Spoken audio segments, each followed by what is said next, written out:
Shalom jemaat Tuhan. Hari ini kita semua berada di dalam rahmat dan perlindungan Tuhan dalam hidup kita. Di Allah yang begitu baik dalam hidup kita, amin. Yang menikmati kebaikan Tuhan, saudara dapat berikan senyum yang terbaik. Haleluya. Kita mau satukan hati kita mau berdoa. Kami bersyukur buat hari ini Tuhan. Tuhan izinkan kami untuk beribadah kepada Tuhan. Dimanapun kami berada hari ini, saat ini kami percaya Tuhan Yesus memberkati hidup kami. Kami percaya Tuhan Yesus ada bersama-sama dengan kami, tidak dibiarkan kami sendirian. Engkau Tuhan yang begitu mengasihi setiap kami ya Tuhan. Kami mau berdoa Tuhan saat ini buat keluarga kami. Biar Tuhan pulihkan keluarga kami, Tuhan berkati keluarga kami, dimanapun mereka berada Tuhan.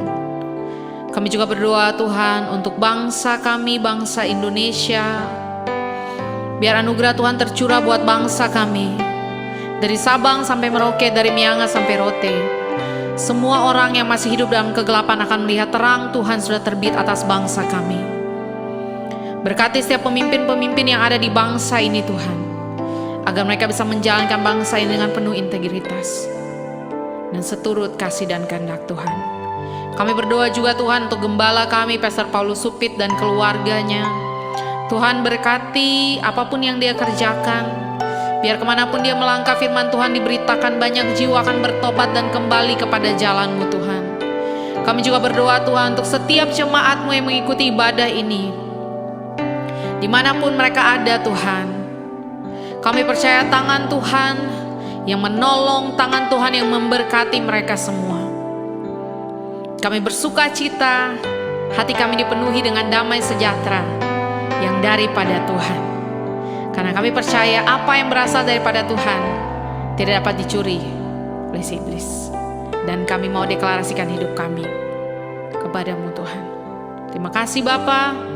Ibadah kami dari awal, pertengahan hingga pada akhirnya mau jadi dalam nama Tuhan Yesus yang menjadikan langit dan bumi, satu-satunya juru selamat yang hidup. Haleluya. Yang percaya sama-sama kita katakan amin.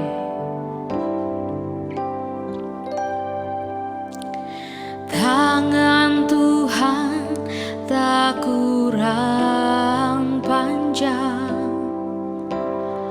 untuk selalu menolong hidupku.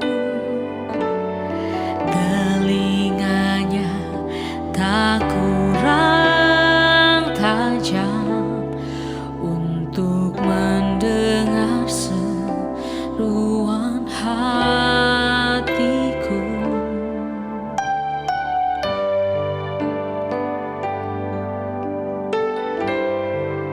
Sama-sama katakan, tangan Tuhan tak kurang panjang untuk selalu menolong hidupku. Telinganya tak kurang tajam untuk mendengar seruan hatiku. Ada mujizat dalam bersyukur. Engkau tempat perlindunganku Tuhan. Imanku tetap teguh dalam-Mu. Ku menang, ku menang. Ada mujizat dalam bersyukur. Engkau tempat perlindunganku Tuhan. Imanku tetap teguh dalam-Mu. Ku menang, ku menang. Yang percaya katakan ada mujizat, ada mujizat dalam bersyukur. Engkau tempat perlindunganku, Tuhan. Imanku tetap teguh dalam-Mu. Ku menang, ku menang. Yang percaya katakan ku menang, ku menang. Come on, ku menang bersamamu.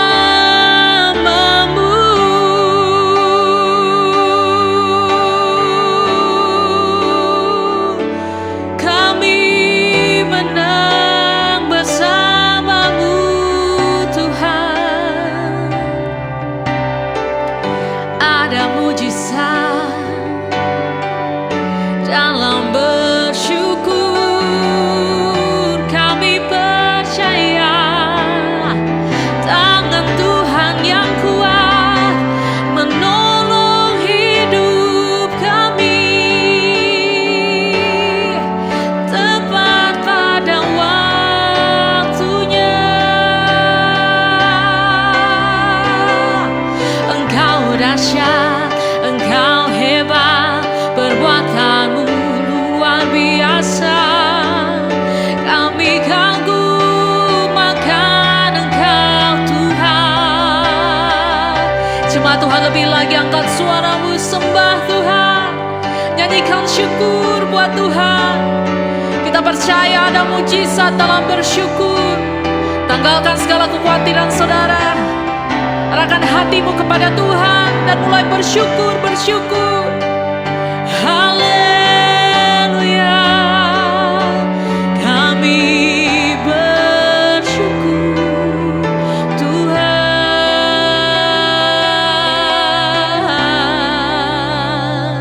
Engkau sumber kekuatan kami, pertolongan kami, hidup kami ya Tuhan.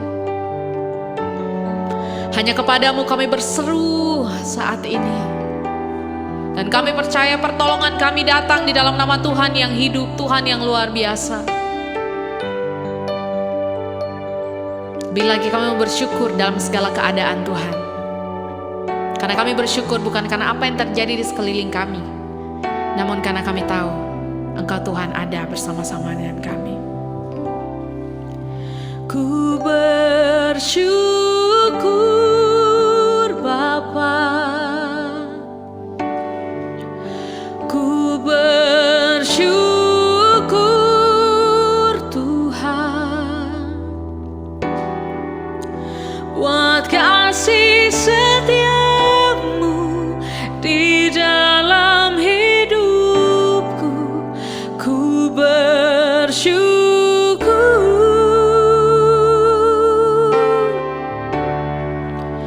ku bersyukur Bapa,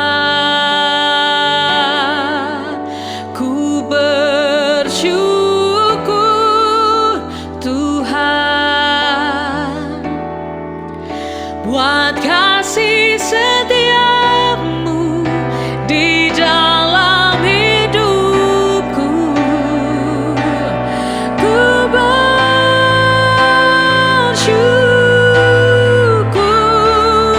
ku bersyukur Bapa. Yang bersyukur lebih lagi angkat tanganmu, katakan ku bersyukur Tuhan, buat kasih setiamu di dalam hidupku. Ku bersyukur, dengan segenap hatimu bersyukur. Ku bersyukur Bapa, ku bersyukur Tuhan, buat kasih setiamu di dalam hidupku. Ku bersyukur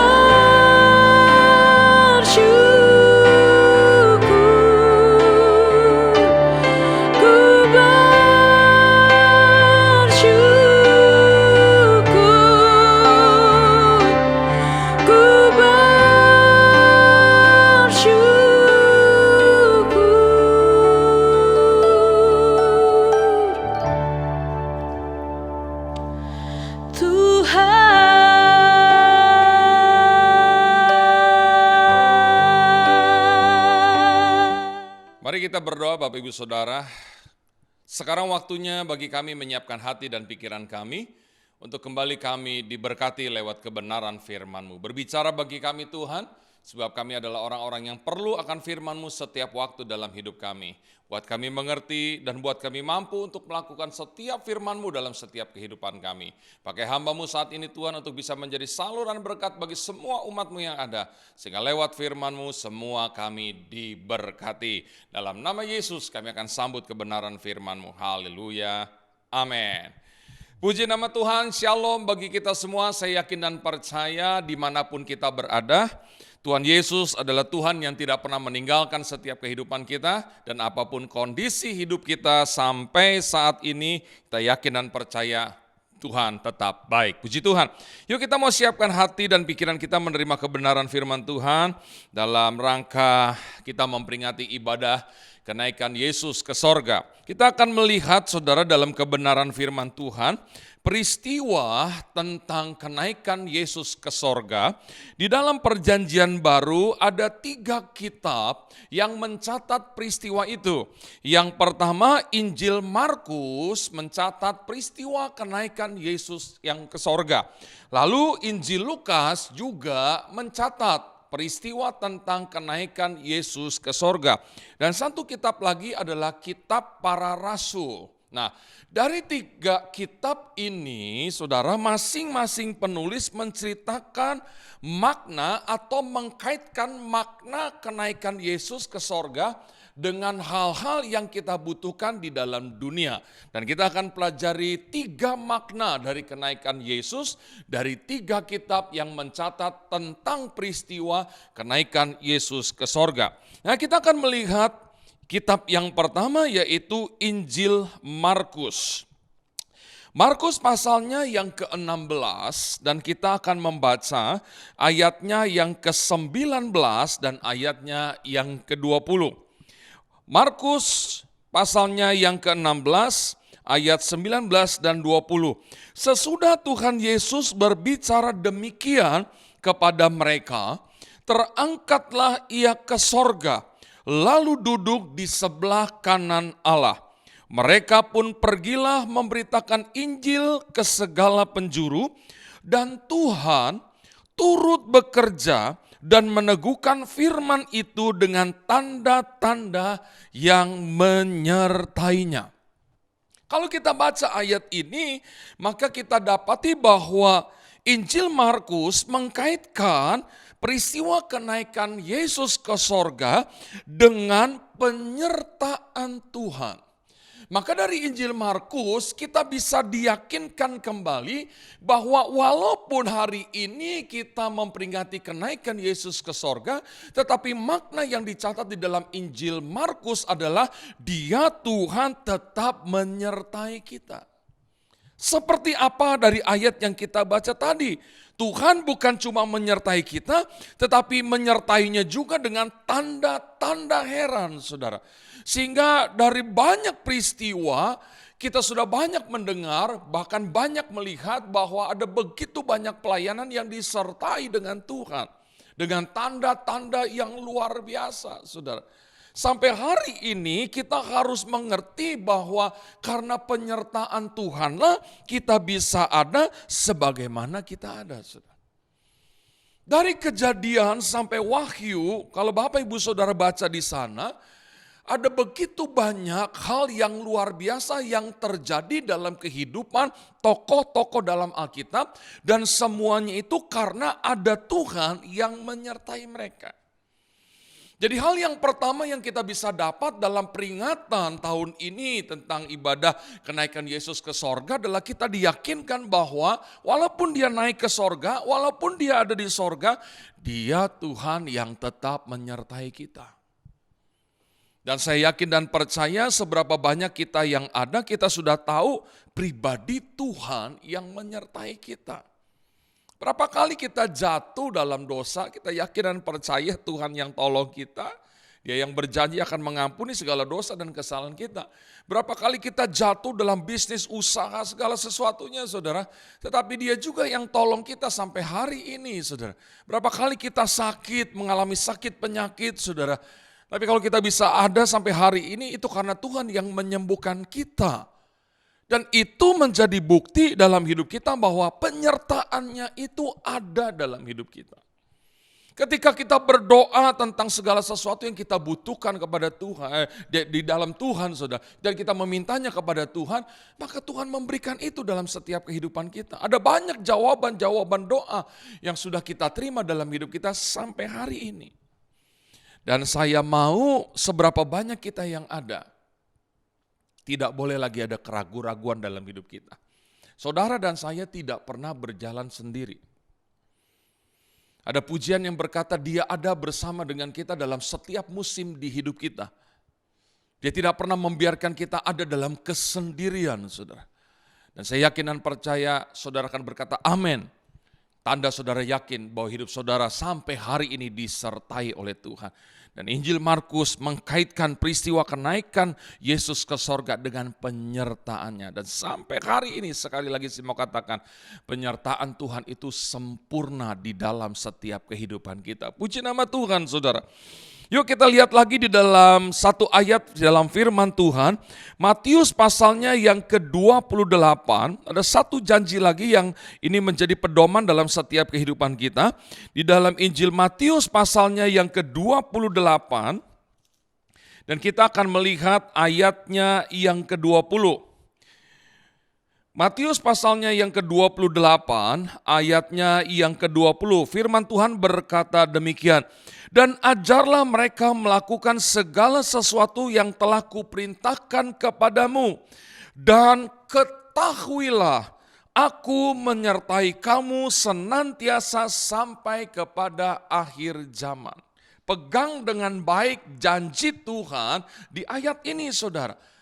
Yesus berkata untuk kita bisa mengetahui dan ketahuilah, aku menyertai kamu, kata Yesus, senantiasa sampai kepada akhir zaman. Ini janji Tuhan yang harus kita pegang baik-baik dan jangan pernah meragukan penyertaan Tuhan di dalam setiap kehidupan kita. Penyertaannya sempurna adanya di dalam setiap kehidupan kita. Puji Tuhan. Nah sekarang kita akan melihat kitab yang kedua, yaitu Injil Lukas yang juga mencatat peristiwa kenaikan Yesus ke sorga. Kita lihat di dalam Lukas pasalnya yang ke-24.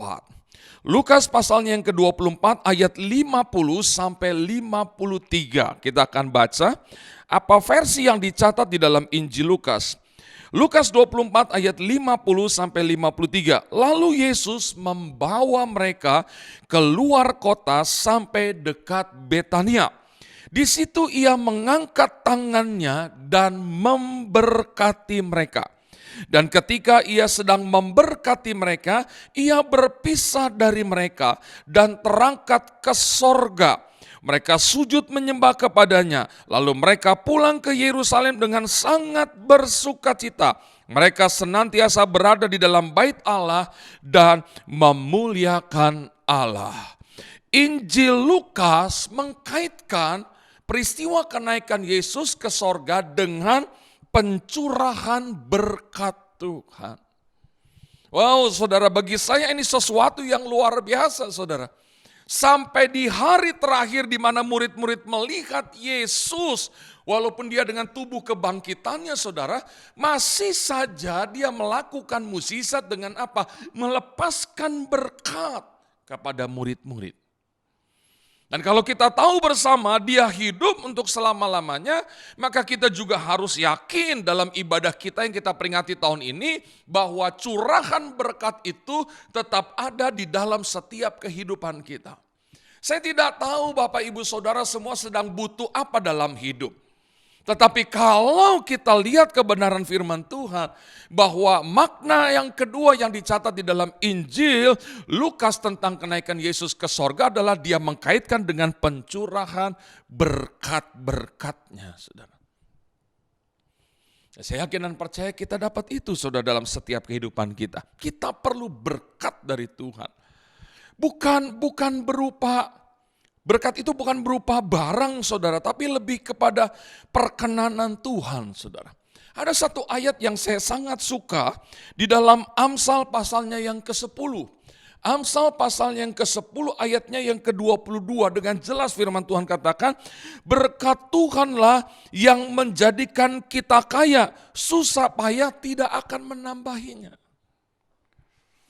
Wow saudara, biarlah hidup saudara dan saya dinaungi oleh berkat Tuhan. Biar keluarga kita masing-masing juga dinaungi oleh berkat Tuhan. Bisnis, usaha, pekerjaan kita, toko, warung kita, bahkan gereja kita mau dilingkupi oleh berkat daripada Tuhan. Maka selama kita hidup di dalam berkat Tuhan, apa saja, sekali lagi saya katakan dengan iman saya, apa saja yang kita butuhkan dalam hidup kita, siapapun kita, Tuhan akan memberikannya tepat dengan apa yang kita butuhkan. Oh saudara, Lukas mencatat ini dan mengkaitkan peristiwa kenaikan Yesus ke sorga dengan pencurahan berkat. Dan memang berkat ini ditinggalkan oleh Yesus kepada murid-murid. Baru setelah dia melepaskan berkat itu, berterangkatlah dia ke sorga. Sesuatu yang luar biasa saudara. Sesuatu yang harus kita yakini bahwa berkat Tuhan itu masih melingkupi setiap kehidupan kita dimanapun kita berada, saudara. Jangan pernah ragu, saudara. Itu sebabnya tetaplah kita selalu ada di dalam lindungan Tuhan, tetap ada di dalam hadirat Tuhan, tetap dekat dengan Tuhan. Ya, tetap terkoneksi, ada hubungan yang baik dengan Tuhan, saudara. Alkitab berkata berdoalah senantiasa. Dalam Alkitab terjemahan lama dipakai dengan kalimat berdoalah dengan tiada berkeputusan. Artinya selalu terkoneksi. Nggak pernah putus saudara. Terus tersambung saudara. Maka selama kita tidak pernah terputus dengan Tuhan, maka selama itu juga berkat-berkatnya itu tercurah di dalam setiap kehidupan kita. Dan kalau saya mau tanya kepada Bapak Ibu Saudara, pasti Bapak Ibu Saudara punya banyak pengalaman atau kesaksian di mana Tuhan memberkati Bapak Ibu Saudara dengan berkat-berkat yang benar-benar Bapak Ibu Saudara butuhkan, Saudara. Ini Tuhan kita, Saudara. Maka penulis Injil Lukas mengkaitkan itu dengan pencurahan berkat. Karena saya yakin dan percaya dia melihat peristiwa itu. Oh, dia melihat bahwa sebelum Yesus naik ke sorga, dia melepaskan berkat kepada kita. Dan dia catat itu, dia tulis itu. Supaya apa? Supaya setiap orang yang percaya kepadanya itu mengerti bahwa berkat Tuhan itu menyertai setiap kehidupan kita. Saudara. Sekali lagi saya yakin dan percaya saudara dan saya kita punya banyak pengalaman bersama dengan Tuhan. Bicara tentang berkat tentu gak ada habisnya. Bicara tentang kebaikan Tuhan itu saudara. Alkitab berkata seandainya cakrawala itu jadi kertas, ongit di kertas.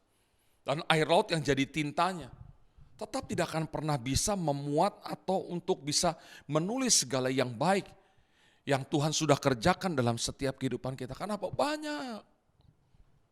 Ada hamba Tuhan yang bicara tentang mukjizat, bahwa mukjizat yang kreatif itu masih ada sampai hari ini. Dan mukjizat masih ada, dan benar sudah. Mukjizat yang kreatif, artinya secara manusia ada saja cara Tuhan untuk menolong kita. Ada saja cara Tuhan untuk memberkati kita. Dari segi waktu gitu, ada yang cepat gitu. Ada yang butuh waktu, ada yang butuh proses, ada yang harus bayar harga dulu. Tapi yang pasti kita ditolong Tuhan gitu. Itu berkat Tuhan dalam setiap kehidupan kita. Dan mari kita melihat diri kita saudara. Bahwa kesehatan yang masih ada dalam hidup kita. Pekerjaan yang masih ada dalam hidup kita. Keluarga yang baik, kita punya kenalan, kita punya sahabat. Kita punya fasilitas hidup, rumah mungkin, mobil mungkin, motor mungkin. Itu adalah berkat yang Tuhan berikan dalam setiap kehidupan kita. Yang masih kita nikmatin sampai hari ini. Itu sebabnya lewat ibadah kenaikan Yesus Kristus ke sorga yang kita peringati hari ini. Kita diingatkan kembali akan hal ini. Yang pertama kita diingatkan oleh firman Tuhan di dalam Injil Markus bahwa penyertaannya itu ada dan sempurna dalam setiap kehidupan kita. Kita nggak pernah berjalan sendiri walaupun kadang-kadang kita merasa sendiri sudah. Kita merasa sendiri karena kita berharap kepada orang-orang tertentu yang bisa menolong kita, yang bisa mendampingi kita, bisa menemani kita. Maka seringkali kita berkata, kok rasa sendiri gitu ya. Tapi kita diyakinkan oleh firman Tuhan. Lewat ibadah kenaikan Yesus Kristus ke sorga, bahwa penyertaannya itu sempurna. Kita disuruh mengetahui bahwa Dia Tuhan menyertai kita sampai kepada akhir zaman. Lalu yang kedua, kita diingatkan tentang makna kenaikan Yesus ke sorga yang dicatat di dalam Injil Lukas, saudara. Dia mengkaitkan dengan pencurahan berkat. Dan memang sampai hari ini kita sudah banyak menerima berkat daripada Tuhan. Bahkan ada berkat-berkat yang akan Tuhan berikan dalam setiap kehidupan kita. Ada berkat tidak terduga yang akan Tuhan kasih dalam kehidupan saudara. Yang percaya katakan amin, saudara. Ada berkat yang luar biasa yang masih Tuhan siapkan buat saudara dan saya. Asalkan selama kita tetap percaya, asalkan selama itu kita tetap terpaut dengan Tuhan. Ini hal yang kedua yang kita dapatkan dalam ibadah kenaikan Yesus Kristus ke sorga di tahun ini, saudara. Lalu sekarang kita akan melihat yang terakhir, saudara, di mana Kisah Para Rasul juga mencatat peristiwa kenaikan Yesus ke sorga, saudara. Kita buka Alkitab kita bersama di dalam Kisah Para Rasul pasalnya yang pertama, ayatnya yang ke-9 sampai ayatnya yang ke-11. Kisah Para Rasul yang pertama ayat 9 sampai 11. Sesudah ia mengatakan demikian, terangkatlah ia disaksikan oleh mereka, dan awan menutupnya dari pandangan mereka. Ketika mereka sedang menatap ke langit, waktu ia naik itu, tiba-tiba berdirilah dua orang yang berpakaian putih dekat mereka, dan berkata kepada mereka, "Hai orang-orang Galilea, mengapakah kamu berdiri melihat ke langit? Yesus ini yang terangkat ke sorga meninggalkan kamu akan datang kembali dengan cara yang sama seperti kamu melihat dia naik ke sorga." Kisah Para Rasul mencatat peristiwa kenaikan Yesus ke sorga dan mengkaitkannya dengan kedatangannya kali yang kedua nanti, saudara. Dan peristiwa kedatangan Yesus kali yang kedua adalah peristiwa yang terakhir yang belum terjadi. Kelahirannya sudah, kematiannya sudah, kebangkitannya sudah, kenaikannya ke sorga sudah, dan setelah dia naik ke sorga, dia janji, dia tahu akan kembali lagi kali yang kedua, saudara. Dan ini dicatat oleh penulis Kisah Para Rasul, saudara. Dia kaitkan ini, saudara. Haleluya, saudara. Yohanes pasalnya yang ke-14, coba kita lihat di sana. Yohanes pasalnya yang ke-14 ayat 1 sampai 3 merupakan ayat-ayat yang akan meyakinkan kita bahwa dia akan datang kembali kali yang kedua, saudara. Yohanes 14 ayat 1 sampai ayat 3. Janganlah gelisah hatimu, percayalah kepada Allah, percayalah juga kepadaku. Di rumah Bapakku banyak tempat tinggal. Jika tidak demikian, tentu aku mengatakannya kepadamu. Sebab aku pergi ke situ untuk menyediakan tempat bagimu. Dan apabila aku telah pergi ke situ dan telah menyediakan tempat bagimu, aku akan datang kembali dan membawa kamu ke tempatku, supaya di tempat di mana aku berada, kamu pun berada. Katakan amin, saudara. Sekali lagi firman Tuhan katakan, aku akan datang kembali. Oh, saudara. Untuk apa? Menjemput setiap kehidupan kita. Terus mau dibawa kemana setelah dijemput? Ada tujuannya sudah jelas. Kata Yesus, supaya di mana aku berada, kamu pun berada. Kenapa Yesus terangkat ke sorga, saudara? Naik secara tiba-tiba ke atas. Kan dia bisa aja menghilang dari pandangan mata murid-murid pada waktu itu. Bisa aja, tiba-tiba hilang. Set. Tapi kenapa Alkitab mencatat dia tiba-tiba terangkat? Dan mungkin saudara, saya dapatkan ini, saudara. Mungkin saya bisa katakan kepada saudara ini adalah mukjizat terakhir yang dilakukan oleh Yesus selama Yesus bisa dilihat oleh mata jasmani dari orang-orang yang percaya yang ada pada waktu itu, termasuk murid-murid. Mukjizat pertama, merubah air jadi anggur. Tapi menurut saya, mungkin banyak yang gak setuju. Bagi saya ini mukjizat terakhir. Karena murid-murid tidak pernah melihat hal ini. Dia hanya melihat Yesus menyembuhkan orang. Berjalan di atas air, saudara. Membangkitkan Lazarus. Mereka cuma lihat itu. Tapi secara tiba-tiba dalam peristiwa kenaikan, lalu tiba-tiba mereka yang Yesus tadinya berdiri di dekat, mereka tiba-tiba terangkat, saudara. Mulai naik kayak terbang gitu. Dan ini kan mukjizat, saudara. Kenapa dia naik ke atas, saudara? Kan bisa aja tadi saya bilang, dia menghilang dari pandangan mata murid-murid. Bisa. Kenapa dia harus naik dulu ke sorga? Karena memang dia berasal dari sana. Nah, kita harus yakin ini dengan iman. Memang dia bukan dari manusia biasa, dia adalah Tuhan. Seperti yang dikatakan oleh firman Tuhan. Di mana Bapa mengutus anak turun ke dalam dunia, maka dia terangkat ke surga.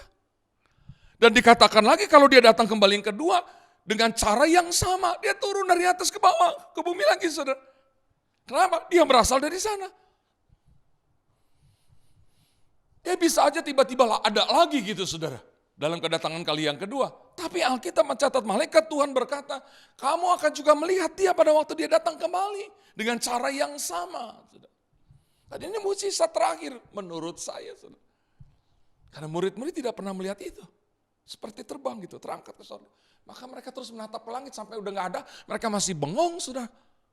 Karena ini bagi mereka sesuatu yang gak pernah mereka lihat selama 3,5 tahun ada bersama dengan Yesus dalam pelayanan. Sampai detik-detik terakhir dia masih melakukan mukjizat, saudara. Maka percaya, kalau peristiwa ini dicatat, maka pasti siap tidak siap dia akan datang kembali kali yang kedua. Dan kita tahu bersama dalam pelajaran kedatangan Yesus kali yang kedua, dia bukan lagi untuk menolong kita, menyelamatkan kita, mengampuni dosa kita, tapi justru untuk menghakimi segala sesuatu. Maka lewat peristiwa kenaikan Yesus Kristus ke surga yang kita peringati hari ini, saudara. Mari kita juga berjaga-jaga dalam setiap kehidupan kita. Satu waktu dia akan datang kembali. Dan dia akan menjemput setiap orang yang tetap punya iman. Tetap ada dalam kepercayaan. Tetap hidup dalam kebenarannya Tuhan. Dia akan datang menjemput kita. Dan dia sudah berjanji di mana dia berada, kita pun akan berada. Kita siapkan hati kita sedemikian rupa Bapak Ibu Saudara. Supaya kita siap sebagai orang-orang yang akan dijemput oleh Tuhan. Untuk dibawa masuk di dalam kerajaan sorga. 3 makna besar yang kita dapatkan. Dan mungkin lewat 3 makna ini saudara kita diingatkan kembali. Yang pertama bahwa dia menyertai setiap kehidupan kita. Dalam segala sesuatu di hidup kita jangan pernah merasa sendiri. Apapun yang terjadi dalam hidup kita dia tahu segala sesuatunya, saudara. Kalau dia izinkan sesuatu peristiwa terjadi dalam hidup kita, pasti dia tahu batas kekuatan dalam hidup kita. Dia menyertai kita dalam segala peristiwa dalam hidup kita. Lalu yang kedua, kita harus yakin dan percaya bahwa berkat-berkatnya tetap ada dalam setiap kehidupan kita. Selama kita ada bersama dengan Tuhan, ada saja cara Tuhan untuk menolong setiap kehidupan kita. Seperti sebuah pujian yang berkata, kau selalu punya cara untuk menolongku. Itu Tuhan kita. Dia tidak pernah kekurangan cara, saudara. Yang dia butuhkan adalah kita tetap percaya kepada dia. Maka dia punya banyak cara untuk memberkati setiap kehidupan kita. Untuk melakukan mukjizat-mukjizat yang tidak terduga dalam setiap kehidupan kita. Melakukan mukjizat yang kreatif. Dia punya kejutan-kejutan berkat yang mungkin saudara masih nantikan itu. Saudara gumulkan, saudara doakan. Percayalah saudara. Lewat ibadah kenaikan Yesus Kristus tahun ini kita peringati. Ada berkat Tuhan yang luar biasa dalam setiap kehidupan kita. Haleluya. Dan yang ketiga kita diingatkan bahwa satu waktu dia akan datang kembali kali yang kedua. Dan kalau kita tahu itu, mari kita siapkan hati, pikiran kita, kehidupan kita, bahkan seluruh keluarga kita. Untuk tetap ada di dalam jalur kebenaran firman Tuhan. Supaya ketika dia datang, dia akan membawa kita kepada satu tempat. Yaitu tempat kekekalan di mana dia ada bersama dengan kita. Haleluya. Saya tidak menjangkan kebenaran firman Tuhan pada saat ini. Saya yakin dan percaya dimanapun saudara berada, biar lewat kebenaran firman Tuhan ini tertanam dalam setiap kehidupan kita. Dan biar lewat kehidupan kita, nama Tuhan dipuji, nama Tuhan yang dipermuliakan. Puji nama Tuhan. Kita tundukkan kepala kita bersama dan kita akan berdoa. Bapa, terima kasih buat kebenaran firman Tuhan yang sudah kami terima dalam setiap kehidupan kami. Kami diingatkan kembali, kami dimotivasi Tuhan tentang segala sesuatu yang ada di dalam setiap kehidupan kami lewat ibadah kenaikan Yesus Kristus. Kami diingatkan bahwa Tuhan tidak pernah tinggalkan kami. Kami diingatkan bahwa ada motivasi berkat Tuhan yang luar biasa yang akan kami terima dalam setiap kehidupan kami. Dan berkat Tuhan akan memotivasi hidup kami untuk hidup kami terus berpaut kepada Tuhan dan tidak pernah meninggalkan Tuhan. Kami termotivasi Tuhan bahwa Tuhan adalah Tuhan yang selalu melihat segala keadaan di hidup kami. Dan di detik-detik terakhir Engkau terangkat ke sorga, Engkau melepaskan berkat bagi setiap orang yang percaya ada pada waktu itu. Dan berkat itu pun kami percaya, kami terima di dalam setiap kehidupan kami. Dan kami dimotivasi untuk kami mempersiapkan diri kami sebaik-baiknya. Diingatkan untuk kami bisa hidup dengan baik, seturut dengan kebenaran firman Tuhan. Sebab nanti satu waktu Engkau akan datang kembali untuk kali yang kedua ke dalam dunia ini untuk menjemput setiap kami yang percaya dan sungguh-sungguh di dalam Engkau. Bapa, materaikanlah kebenaran firman-Mu tertanam di dalam setiap kehidupan kami. Hamba-Mu terbatas menyampaikan isi hati Tuhan, tetapi biar Roh Kudus yang akan terus menyempurnakan setiap firman Tuhan yang kami dengar. Sehingga kami bukan hanya menjadi pendengar firman-Mu, tetapi kami juga menjadi pelaku-pelaku firman-Mu. Sehingga apa yang Engkau janjikan dalam kebenaran firman-Mu itu terjadi dan tergenapi di dalam setiap kehidupan kami. Terima kasih Bapa di sorga, dan pada akhirnya biarlah segala pujian, hormat, kemuliaan hanya kami persembahkan kepadamu. Dalam nama Yesus kami sudah berdoa dan mengucap syukur buat firman-Mu. Semua yang diberkati Tuhan, mari bersama kita katakan amin. Tuhan Yesus memberkati kita senantiasa.